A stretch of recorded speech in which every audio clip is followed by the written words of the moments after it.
Hello hi நமஸ்தே ஸ்வாகத்தம் to Shamguru channel. இன்னைக்கு நம்ம பார்க்க போகிறது அனுஸ்வார் சிம்பிள், அதாவது பிந்து மாத்ரா. இந்த பிந்து மாத்ராக்கு இன்னு இம்மு இங்கு இந்த சவுண்ட் இருக்கும். இதோட ப்ரொனன்சியேஷன் பார்க்கலாம். இப்போது கங் கா, கங்கா கங்கை நதி.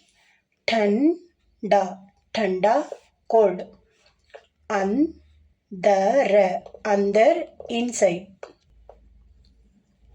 மும்பை, மும்பை.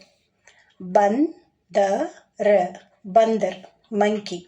சுந்தர, சுந்தர் பியூட்டி. பிஞ்சரா, பிஞ்சரா கேஜ். கம்பா, கம்பா பில்லர். இப்போ உங்களுக்கான கொஷின்ஸ். பந்த, பந்து. ரங்க, ரங்கு. சங்க, சங்கு. தங்க, தங்கு. இந்த வார்த்தைகளுக்கு என்ன மீனிங்னு கமெண்ட்ஸில் போடுங்க. சுக்ரியா.